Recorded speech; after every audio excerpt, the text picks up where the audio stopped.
Hello everyone, আজকে বানাতে চলেছি আমি জেলি দিয়ে একটা কাস্টার্ডের রেসিপি। ন্যাচুরালি আমরা ভ্যানিলা কাস্টার্ডটা বেশি খেয়ে থাকি, যেটা হলুদ রঙের হয়। আমি আজকে যেটা বানাবো সেটা কিসার পিস্তা কাস্টার্ড। আমি ফল দিয়ে আজকে কাস্টার্ডটা বানাচ্ছি না, আমি আজকে কাস্টার্ডটা বানাচ্ছি জেলি প্রিমিক্স দিয়ে। আমি দুরকম জেলি ফ্লেভার নিয়ে এসেছি, তার মধ্যে এটা স্ট্রবেরি, যেটা দিয়ে আমি আজকে বানাবো। এর সঙ্গে আমি ম্যাঙ্গো ফ্লেভারও নিয়ে এসেছি, কিন্তু ম্যাঙ্গো ফ্লেভারটা আজকে আর বানাচ্ছি না। এতে আগার আগার জেলি থাকে, যার জন্য এটা খুব সহজেই সেট হয়ে যায় জেলি হিসাবে। তো আমরা ঘরেই বানিয়ে নিতে পারি এই ধরনের জেলি। বাচ্চারা খেতে খুব ভালোবাসে। এটা বিভিন্ন ধরনের ড্রেসিংয়ের কাজে ব্যবহার হয়। আমি গরম জলের মধ্যে এই প্রিমিক্সটা মিশিয়ে গুলে নিলাম। গুলে নেওয়ার পর গরম জলটা যতক্ষণে ঠান্ডা হবে ততক্ষণে জেলিটাও জমে যাবে, এবং জেলিটা জমে গেলে আমরা সেই জেলিটা ফ্রিজে রেখে দেবো একটু সেট হওয়ার জন্য। ঠান্ডা ঠান্ডা জেলিটাকে আমরা কাটিং করে দিলে সেটা বাচ্চারা ভালো খায়। এটা বিভিন্ন কাজে আমরা ব্যবহার করতে পারি।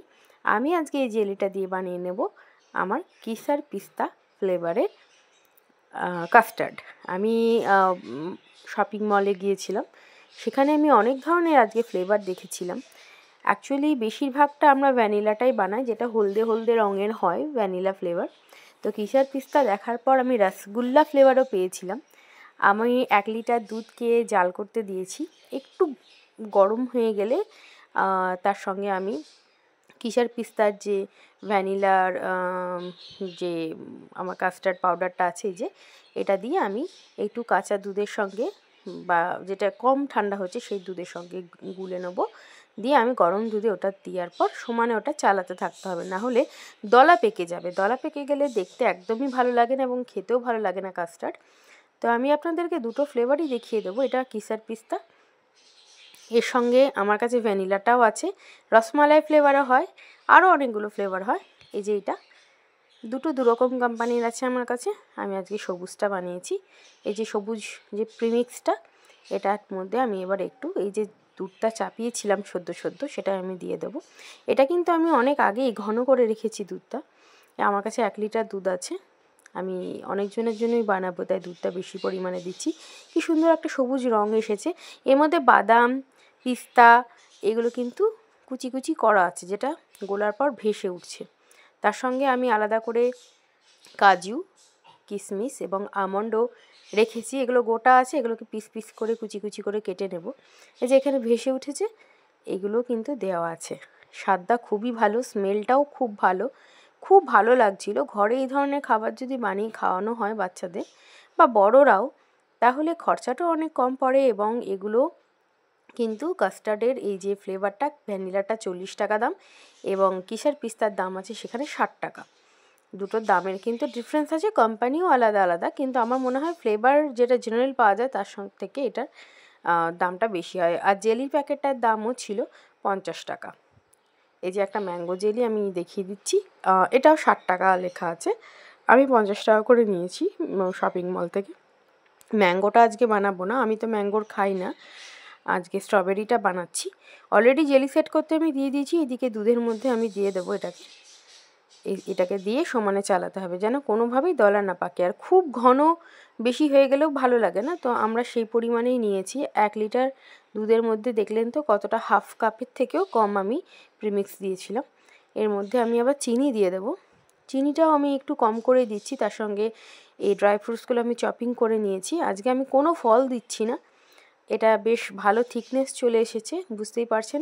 এখানে কিন্তু যেগুলো ভেসে উঠেছিল সেগুলো কিন্তু ওই প্রিমিক্সেরই অংশ। এই যে জেলিটাও সেট হয়ে গেছে, আমার ফ্রিজ থেকে বের করে নিলাম। এবার এগুলোকে আমি কেটে কুচি কুচি করে নেবো, তার সঙ্গে ড্রাই ফ্রুটস দেবো। আর এই যে কাস্টার্ড আমার রেডি হয়ে গেছে, অলরেডি ঠান্ডাও করে নিয়েছি আমি ফ্যান চালিয়ে। তো সেগুলো মধ্যে থেকে ভেসে উঠছে ড্রাই ফ্রুটস, খুব সুন্দর স্মেল। আর এই স্ট্রবেরি ফ্লেভারের জেলিটারও অসাধারণ স্মেল, খেতেও ভালো।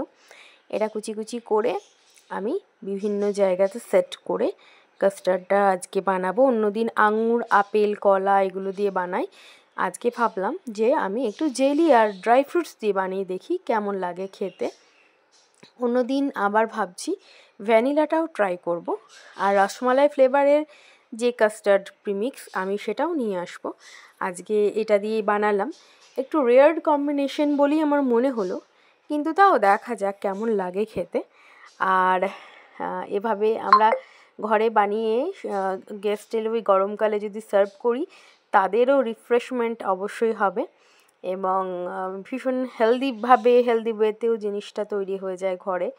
এটা যদি আমরা 5 জন আর 8 জনের জন্য কিনে খেতে যাই বাজারে অনেক দাম পড়ে যায়।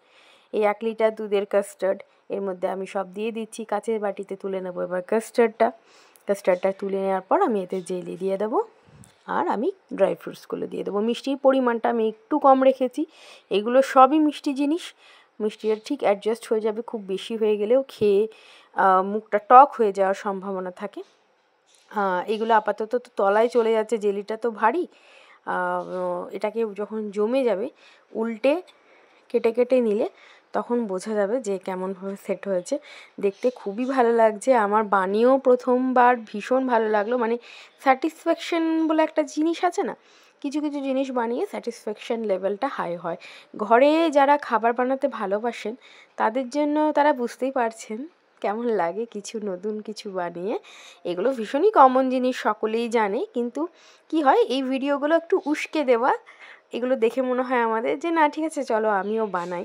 তো নববর্ষ, বাংলা নববর্ষের নতুন দিনে আমি ভাবলাম কিছু ট্রাই করা যাক, তো বানিয়ে ফেললাম আমি একটা আজকে অন্যরকম রেসিপি। কাস্টার্ড তো ফল দিয়ে ভীষণ কমন, প্রায় দিন খাওয়া হয়, তো আজকে এটা বানালাম। একটা হালকা সবুজ রং, কিশার পিস্তার একটা স্মেল, অসাধারণ লাগছে। আমাদের ছোটোবেলাতে তো বেলের শরবত আমরা খেয়েছি, তরমুজের শরবত, কাঁচা আম পোড়া শরবত, অনেক কিছুই খেয়েছি। এই ধরনের ফ্যান্সি আইটেমগুলো তখন অতটা ছিল না, এখন হয়েছে। আমি এগুলো ফ্রিজে ভরে দিচ্ছি সেট করার জন্য, ডিপে ভরবো না, নর্মালে দিচ্ছি। খেয়ে কেমন লাগলো জানাবো।